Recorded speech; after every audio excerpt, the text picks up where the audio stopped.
Disclaimer: seluruh isi konten ini merupakan fakta lapangan dan kajian hukum dari pekerjaan atau program pemberitaan yang sedang kami investigasi atau selidiki, dan seluruh fakta-fakta tersebut sudah terkonfirmasi sesuai Undang-Undang Republik Indonesia Nomor 40 Tahun 1999 tentang Pers.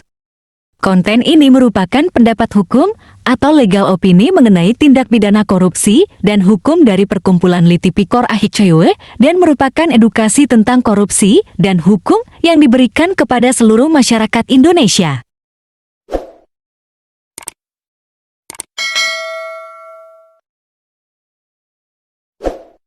Pendukung dan partisan Litipikor AHICW di seluruh Indonesia, mulai dari Sabang sampai ke Merauke, dari Pulau W hingga ke Pulau Rote, terkhusus kepada pendukung kami dan partisan kami yang saat ini ada di Kecamatan Sidikalang, Kabupaten Dairi, Provinsi Sumatera Utara. Salam pencegahan dan pemberantasan korupsi di Indonesia. Litipikor AHICW telah melakukan investigasi terhadap penggunaan bantuan dana BOS tahap 2 dan tahap 3 tahun anggaran 2020 di SMA swasta Santo Petrus Sidikalang. Berdasarkan investigasi tersebut, kami menemukan fakta-fakta hukum sebagai berikut, bahwa pada tahap 2 dan tahap 3 tahun anggaran 2022, sekolah ini mendapatkan bantuan dana BOS sebesar Rp673.050.000. Saat itu Indonesia sedang dalam kondisi bencana alam, yakni COVID-19. Hal itu dibuktikan dengan adanya keputusan Presiden Republik Indonesia nomor 12 tahun 2020 tanggal 13 April tahun 2020 dan surat edaran Menteri Pendidikan dan Kebudayaan Republik Indonesia nomor 4 tahun 2020 tanggal 24 Maret tahun 2020 yang mengatakan bahwa Indonesia sedang menghadapi bencana alam, bencana non-alam, yakni COVID-19.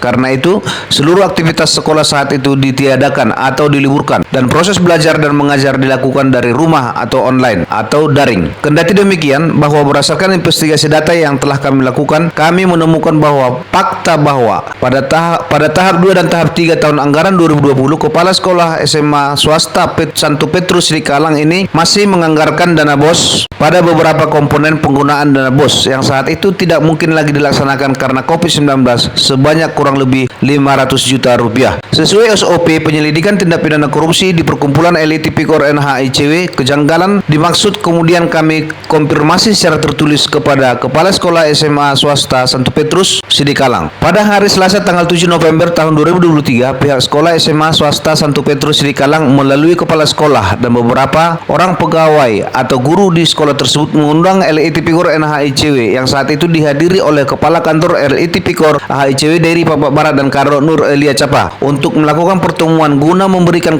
konfirmasi tentang penggunaan dana BOS tahap 2 dan tahap 3 tahun anggaran 2020 di sekolah ini. Selain memberikan konfirmasi secara tertulis, SMA swasta Santo Petrus Sidikalang juga saat itu memberikan konfirmasi secara tertulis dengan nomor surat 233 garing huruf A besar garing SMA garis ST garing P garing angka Romawi 11 garing 23 tertanggal 06 November 2023 yang ditandatangani oleh Kepala Sekolah SMA swasta Santo Petrus Sidikalang Manotas Situmorang SPD. Berdasarkan riset yang telah kami lakukan terhadap surat konfirmasi tertulis tersebut, kami menemukan adanya ketidaksesuaian dengan penggunaan dana BOS di sekolah ini terhadap juknis penggunaan dana BOS tahun anggaran 2020 dengan uraian sebagai berikut. 1. Bahwa pada tahap 3 tahun anggaran 2020 terdapat pembayaran gaji honor untuk 9 orang guru honorer sebesar Rp36.450.000 dengan rincian Rp1.350.000 per orang selama 3 bulan. Kami menduga bahwa 1. Bahwa pembayaran gaji honor terhadap 9 orang honor tersebut di atas dilakukan dengan menggunakan dana untuk pengembangan profesi dan tenaga pendidikan, padahal seharusnya pembayaran gaji honor dilakukan dengan menggunakan dana pembayaran honor. 2. Pembayaran gaji honor terhadap 9 guru honor tersebut di atas tidak kami temukan pada laporan penggunaan dana BOS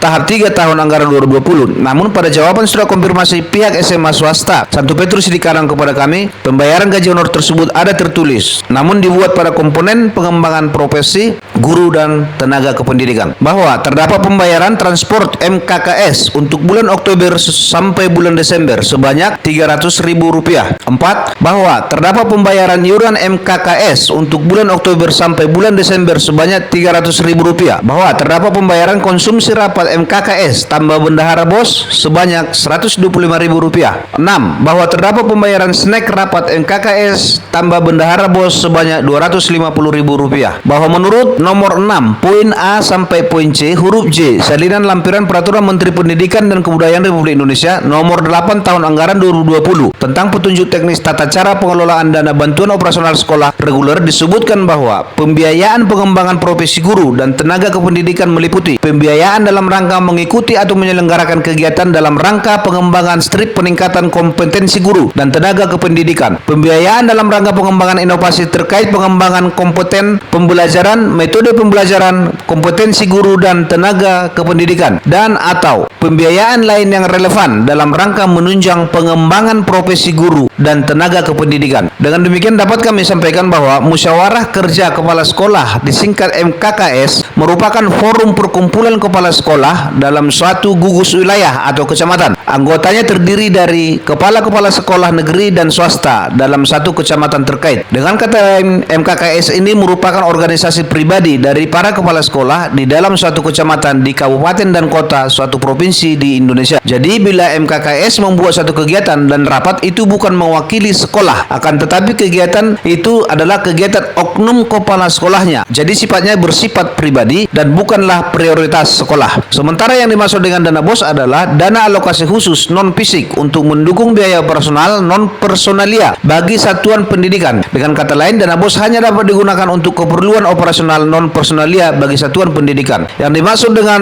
biaya operasional non-personalia adalah biaya yang diperlukan untuk membiayai kegiatan operasi non-personalia selama 1 tahun anggaran sebagai bagian dari keseluruhan dari dana pendidikan agar satuan pendidikan dapat melakukan kegiatan pendidikan secara teratur dan berkelanjutan sesuai dengan standar nasional pendidikan. Dengan demikian, pembayaran transportasi MKKS pada bulan Oktober sampai bulan Desember sebanyak Rp300.000 dan pembayaran iuran MKKS bulan Oktober sampai bulan Desember sebanyak Rp300.000 tidak dapat menggunakan dana BOS sebagaimana yang telah dilakukan oleh oknum kepala sekolah SMA swasta Santo Petrus Sidikalang ini. Maka penggunaan dana BOS di sekolah ini telah berpotensi melanggar poin E dan F ayat 1 pasal 12 Peraturan Menteri Pendidikan dan Kebudayaan Republik Indonesia nomor 8 tahun 2020 tentang petunjuk teknis bantuan operasional sekolah reguler yang mengatakan bahwa tim BOS sekolah tidak boleh menggunakan dana BOS reguler untuk membiayai kegiatan yang tidak menjadi prioritas sekolah dan membiayai kegiatan dengan mekanisme iuran. Selanjutnya kami menilai bahwa pembayaran konsumsi rapat MKKS dan bendahara BOS sebanyak Rp125.000 dan pembayaran snack rapat MKKS ditambah bendahara BOS sebanyak Rp250.000 adalah satu komponen yang sama. Kedua item tersebut merupakan kegiatan pribadi oknum kepala sekolah, bukan kegiatan prioritas sekolah, sehingga tidak relevan pembayarannya dilakukan dengan menggunakan dana BOS. Perlu kami sampaikan bahwa kedua kegiatan tersebut di atas secara ajas kepatutan tidak pantas dilakukan oleh para oknum kepala sekolah yang notabene-nya merupakan seorang pengajar dan tentu bersifat kebapaan dan keibuan, di mana pada saat itu rakyat sedang dalam kesulitan karena sedang berjuang untuk mempertahankan hidup. Namun saat itu pula saudara melakukan pertemuan-pertemuan yang dilengkapi dengan konsumsi dan snack yang saudara beli dengan menggunakan uang rakyat. Ditambah lagi bahwa saat itu pemerintah secara tegas sudah melarang adanya kegiatan yang dapat menimbulkan kerumunan. Berdasarkan uraian kejanggalan dan fakta hukum tersebut di atas, maka LITP Gor NHICW saat ini berpendapat bahwa 1. Penggunaan tahap 3 dana BOS tahun anggaran 2020 pada komponen pengembangan profesi dan tenaga kependidikan di SMA swasta Santo Petrus Sidikalang ini tidak sesuai terhadap Peraturan Menteri Pendidikan dan Kebudayaan Republik Indonesia nomor 8 tahun 2020 tentang petunjuk teknis bantuan operasional sekolah reguler sebagai juknis penggunaan dana BOS tahun anggaran 2022 di sekolah ini. 2. Oknum kepala sekolah SMA swasta Santo Petrus Sidikalang diduga kuat telah melakukan penyelewengan penggunaan dana BOS reguler untuk kepentingan pribadi dan kelompoknya dengan cara merekayasa LPJ penggunaan dana BOS tahun anggaran 2020 di sekolah ini, dan hal itu telah menimbulkan kerugian keuangan negara. Hal-hal tersebut di atas dapat terjadi karena lemahnya pengawasan yang dilakukan oleh oknum-oknum dari tim BOS Provinsi Sumatera Utara. Secara hukum material dan hukum formil, perbuatan oknum kepala sekolah SMA swasta Santo Petrus Sidikalang tersebut di atas adalah perbuatan melawan hukum atau unremitted debt atau tort, dan tindak pidana korupsi berupa penggelapan dalam jabatan yang secara terstruktur, sistematis dan masif sebagaimana dimaksud pada pasal 8 Undang-Undang Republik Indonesia nomor 20 tahun 2001 tentang perubahan atas Undang-Undang nomor 31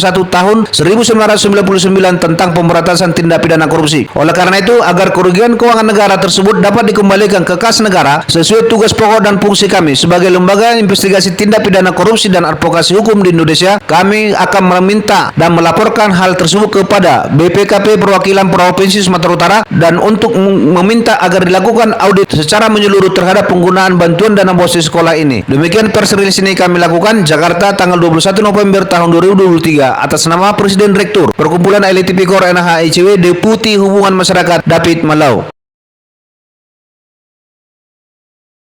Ucapan terima kasih spesial kami sampaikan kepada masyarakat dan warga Kecamatan Sidikalang Kabupaten Dairi Provinsi Sumatera Utara atas bantuan dan partisipasi yang telah diberikan hingga selesainya pelaksanaan investigasi ini. Negara rusak bukan karena orang jahat akan, tetapi disebabkan oleh orang baik yang kerjanya hanya diam saja.